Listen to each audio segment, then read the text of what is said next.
Hi everyone. So it's currently nighttime. I'm about to go to bed, but before then I wanted to go ahead and make a video just because tomorrow I start senior side clinical rotations. So before I go into those rotations, I kind of wanted to talk about the junior side clinical rotations and what those require and what overall most of them entail. So in junior side clinical rotations, you're mostly going to be on med surg floors.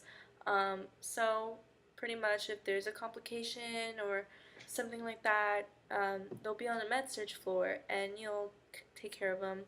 Maybe there's a hemovac or wound vac, whatever, and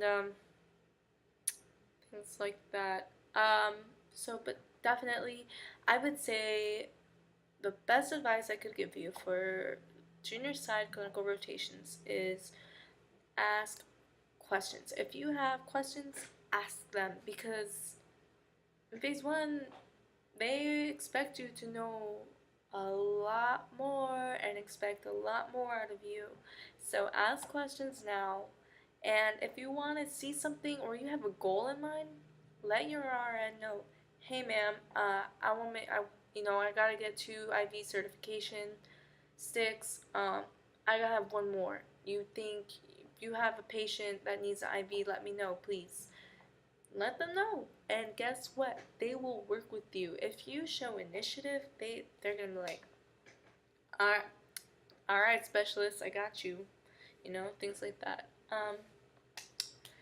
In junior side clinical rotations, you do some charting. Now, most of the charting entails vitals, eyes, nose, inputs, outputs, invasive devices, so like 18 gauge right wrist, um, put in 10 September 2015, whatever. So 2 days in, um, you put in like you have an assessment, because now you're doing assessments, which is a requirement. Now there's different requirements that are needed in order to go into the senior side of clinicals. Some of those requirements needed include your physical assessment. That's going to be your very first requirement. So a physical assessment, nursing care plan, you have an oral report, you have, or presentation, whichever. You have your MedPour, and your MedPour is super important because this is what's going to allow you to distribute and hand out medications. So you need to do well on that. You have your MedPour, and then you have your 2 IV certification, two IV sticks to be certified in IVs.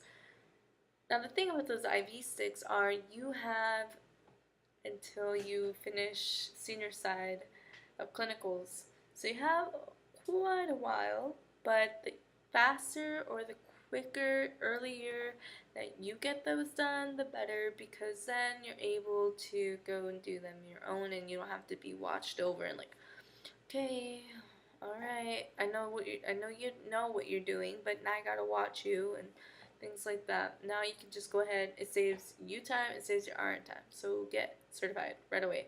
Take initiative. I wish I would have done that. If I would have taken initiative, I would have been certified already. But because I didn't, I have one more left. But there's definitely opportunity. But you have those hard sticks, and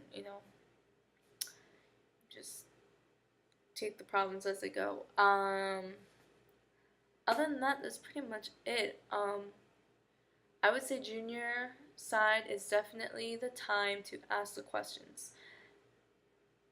Know your equipment, know your anatomy, because you're going to be quizzed by RNs and things like that. Know your medications. Don't give out a medication that you don't know about, okay? Look it up Google it right before I've never seen that before. Google it. Come on. Don't ever give a medication that you don't know what it's for. Vitals are very important. Now, it's a pain because you're like, oh, gotta go take vitals. They're very important. I took vitals and, just regular protocol taking vitals. Noticed that my patient had like 103 temperature and his heart rate was at like 102, and his respirations were at like 22. So I'm like, oh, doot, doot, doot. Hey, we're gonna need the team down here. Da, da, da, da. So that's very important. Take your vitals seriously. Actually count the respirations. Things like that. Take your job seriously. Learn as much as you can now, and ask the questions now, so later on you know what you're doing. That's about it.